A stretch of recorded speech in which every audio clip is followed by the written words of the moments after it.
Donc bonjour à tout le monde. On va démarrer cette inauguration de notre exposition. Et je voudrais avant tout m'excuser pour la longueur de ma prose. Mais sachez que celle-ci n'est rien en regard du travail de recherche, de démarche et de mise en place que nous avons dû mettre en œuvre pour vous présenter cette exposition et notre ouvrage. Donc, heureux de vous retrouver dans cette salle pour une nouvelle exposition, la présentation de notre nouvel ouvrage, Bailleul 1914-1918, ville de garnison britannique. Nous ne pouvons que remercier ici nos sponsors et nos mécènes, privés ou publics, que vous retrouverez dans notre livre. Sans eux, la sortie de notre ouvrage aurait été difficile. Je sais que vous êtes nombreux à apprécier nos travaux, mais pour réussir à vous satisfaire, nous sommes enchantés de pouvoir compter sur ces sponsors et sur nos mécènes. Alors revenons maintenant à notre exposition et à l'ouvrage qui l'accompagne. Donc cette exposition est réalisée avec le concours du Club des collectionneurs, qui sont, nous dirons, des sentinelles du passé et des passeurs de mémoire, toujours à la recherche du document rare et qui ainsi peut vous être présenté ici, donc dans les vitrines que vous pouvez voir. Bien entendu, le musée Benoît de Putte de Bailleul, que je remercie ici. Je remercie également le groupe Flounder Jokes, qui met dans cette exposition une animation bien réussie, vous pouvez l'entendre. Stéphane Hinard, qui nous a prêté les affiches de mobilisation anglaise, que vous pouvez voir sous cadre, et celle qui est derrière nous. Enfin, Guillaume Dubert, photographe à Bailleul, pour sa passion de la photographie, remarquable ici en 3D. Cette exposition est une large ouverture sur le contenu du livre.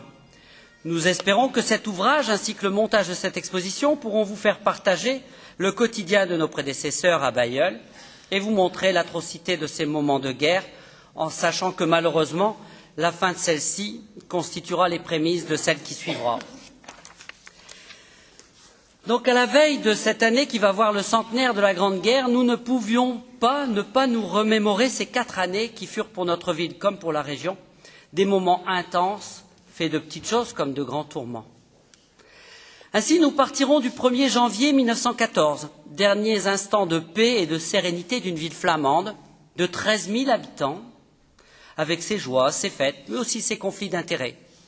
Très occupée par la manifestation de gymnastique qui réunira début juillet, plus de 80 équipes et fera venir à Bailleul plus de 5000 visiteurs. Vous pourrez ainsi voir à travers les cartes postales et les documents de l'époque ces moments d'une ville encore sous la douceur de vivre, avant la plongée dans la guerre. Les événements de juin et juillet 14 conduiront le pays dans une inquiétude qui malheureusement finira par la mobilisation générale en France et dans de nombreux pays, et enfin par la déclaration de guerre. Le 3 août, la cité se réveille, mères en pleurs, au son de la Marseillaise pour le départ de sa jeunesse, vers un avenir de gloire éphémère. Nos soldats sont partis pour le front, si ce n'est la fleur au fusil, du moins dans l'espoir de revenir rapidement, ce qui malheureusement ne fut pas le cas. Et pour la ville, il ne fallut pas attendre longtemps, moins de 3 mois, pour que les bottes allemandes l'envahissent, jettent le désarroi et la peur sur ces femmes, obligées de payer 10 francs les derniers hommes présents pour assurer leur protection la nuit. Le pillage qui suivit donna le ton des horreurs de la guerre. Le matin du 14 octobre, une autre occupation allait remplacer la première. Les Anglais, en sauveurs, s'installaient en ville. Proche du front, des Bailleullois, peu habitués, voient passer de multiples contingents, tous plus colorés les uns que les autres. Ils voient aussi déferler des cohortes de réfugiés s'installant un moment avant d'aller trouver refuge plus au sud. La vie en ville comme à la campagne va alors se dérouler au rythme anglais. On roule à gauche, on ouvre des tea-rooms, et les Anglais font de la chasse à courre dans les champs. Ce que nous percevons à travers les documents et les écrits, c'est la vie quotidienne à cette époque, la vie de nos concitoyens, comme celle de nos hôtes britanniques. Ainsi, Emma Dumay, commerçante, qui a laissé un ensemble de lettres écrites en particulier à son fils, le futur maire, Nathalie, nous dit « Bien que ce soit le lundi de Pâques, Marguerite est venue travailler quelques heures au bureau ce matin et Élisabeth est restée pour faire des caramels au thé. Bien entendu, ces Anglais ne seront pas toujours reçus avec le sourire. En occupant, ils feront l'objet de nombreuses réclamations, qu'elles soient émises par les administrations, les industriels, voire les particuliers. La présence des armées va également créer des distractions. Ainsi, des cinémas vont s'ouvrir, proposant des films où il n'est pas nécessaire de connaître la langue, puisqu'ils sont muets. La ville sera le siège de nombreuses administrations britanniques, et ainsi, elle se retrouvera commandée non par un maire, Michel, mais par un town major.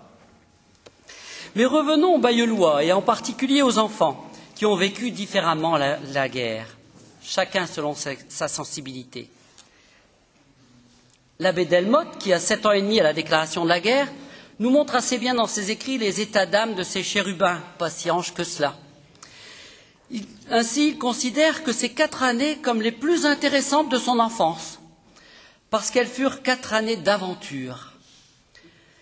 Nous les voyons en effet marcher au pas des Néo-Zélandais ou s'amuser des masques à gaz. Nous pouvons lire dans ses souvenirs un lieu de rendez-vous était le champ d'aviation anglais situé près du cimetière, où j'ai vu manœuvrer pour la première fois des avions et aussi des saucisses, ballons captifs d'observation. Leurs occupations sont donc partagées entre les loisirs, les travaux à la maison, parfois également de la petite délinquance, voleurs, fraudeurs. Nombre d'écoliers ont donc délaissé l'éducation scolaire, réduite à une peau de chagrin, pour déambuler dans les rues. Pour les adultes, nous avons voulu connaître le désarroi des Bayeullois restés en ville, priant pour le retour vivant de leurs proches. Pour vous montrer ce que fut ce désarroi, il suffit de vous lire ces quelques lignes, 3 petits points, de Nathalise Dumay, le futur maire de la ville, reçu de sa fiancée en février 1915, et lu par Emma, la mère de Nathalise. Écoutez et imaginez l'effroi de cette mère. Passer quelques jours terribles en tranchées de première ligne, reprises aux Allemands, de sorte que l'ennemi pouvait exactement repérer et les obus sont tombés sur nous, drus comme grêle. Rien ne pourrait faire comprendre ce qu'ont été ces moments. Sans discontinuer, les obus tombaient de minute en minute. Nos tranchées étaient bouleversées. Les grosses marmites faisaient les pires ravages. Des trous immenses de 2 mètres de profondeur. À chaque fois, on se demandait à quel endroit on était blessé. Je pensais à toi, ma zézette, au deuil de la famille. Et faut-il te l'avouer, je n'avais plus d'espoir et j'attendais la mort. Lorsque l'obus était tombé, je me disais, pas encore celui-ci. Et puis j'avais peur d'une mort terrible, d'une mort dans de longues souffrances. Tout à coup, près de moi, des cris terribles, des gémissements. L'abri, à côté du mien, s'était éboulé. 3 hommes étaient ensevelis, en particulier mon caporal. Je reconnaissais sa voix de dessous terre. Vite, de l'air. Je pense à sa fiancée, dont il me parle souvent. Et je me précipite. Et sous la pluie des obus et des balles, je gratte la terre de mes mains. Quelques minutes d'angoisse, j'entendais plus bas d'une voix presque éteinte. Vite! Enfin, je vois un bout de capote. Je tire. La tête sort. Ils étaient sauvés. À l'instant, un obus éclate à 1 mètre de moi. Mon abri n'était plus qu'un trou. Sans l'accident des autres, j'étais en bouillie. Plus moyen de rester. La tranchée n'existait plus. J'étais à découvert, exposé en plus à la fusillade pour partir. Il faut marcher sur des morts, routes de sang, de cadavres. Quelle vision d'épouvante! Jusqu'au soir, j'ai été saisi de tremblements nerveux. Nous devions rester en première ligne 4 jours. On nous a relevés précipitamment parce que plus un ne pouvait y tenir. Nos fusils, nos cartouches, tout était enterré. Et que d'hommes, les uns déchiquetés, les autres enterrés vivants. Quelle mort horrible! Imaginez-vous ce qu'a pu ressentir cette mère en lisant ces phrases. Bien entendu, nous ne sommes pas ici pour faire une description des guerres de tranchées. Cependant, découvrir ce que nos grands-mères, grands-pères, mères, pères et oncles ont ressenti nous semble important. La suite de la guerre sera pénible pour la population. soumise aux restrictions, soumise aussi aux bombardements de plus en plus fréquents et rapprochés. La ville dans la ville, l'asile d'aliénés, un asile de paix pour les patientes, mais également bientôt pour nos autres, friands de l'eau et de ses bains. Elle deviendra la cible des pilotes allemands avec l'installation des terrains d'aviation proches. Certains de nos soldats prisonniers sont partis pour l'Allemagne, avec au cœur du ventre l'image de la patrie, loin de chez eux. Ainsi, Louis Platevout, qui écrit dans son monologue sur sa captivité à Würzburg, « Ce seul nom pour nous, c'est tout entier l'image de l'exil au fond de la Bavière. Un moment de joie au bruit d'une victoire, au reçu d'une lettre, au récit d'une histoire. C'est la nuit sur la paille où l'on rêve au retour. C'est le cortège de nos capotes bleues, flanquées de manteaux noirs. C'est l'ennui, la tristesse mortelle dans les yeux défiants de quelques sentinelles. L'esprit qui se débat dans le vide et le noir d'une tristesse morne où seul brille l'espoir. C'est l'étape où on n'a plus pour se soutenir que l'espérance aux yeux, au cœur le souvenir. » Le printemps 18 verra le bombardement intensif de la ville par les Allemands comme par les Alliés. La population et les services publics seront obligés de l'évacuer pour partir sur les routes de l'exil. Nous avons quelques témoignages représentatifs de ces moments très particuliers. Le premier nous montre le déchaînement de bombes qui fit fuir les habitants. Il s'agit de celui de Julia Melton, née Soyer, qui était charpentière pour les Britanniques chez Dufour, rue de la Gare. Écoutez son témoignage. De la rue de la Gare, elle sort donc. Tout est en train de s'effondrer en ville, les obus tombent. Elle sort de son boulot en courant.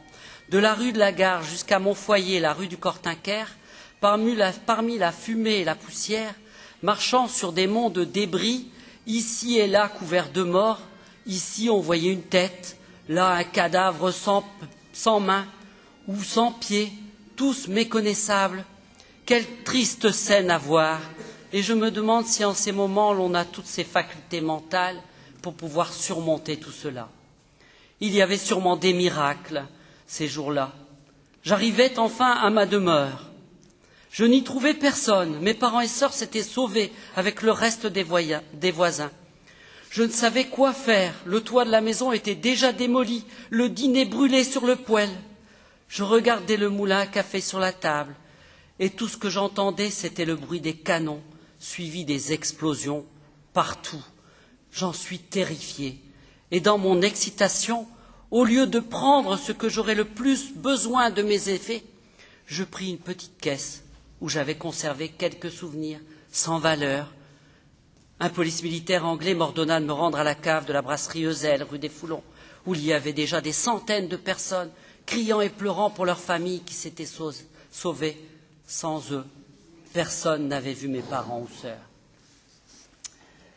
Bailleul sera allemand d'avril à fin août 1918. Cependant, ce ne sera pour la ville comme pour ses occupants d'alors qu'une succession de bombardements, comme nous pouvons le remarquer sur les journaux de l'époque, qu'ils soient français ou allemands.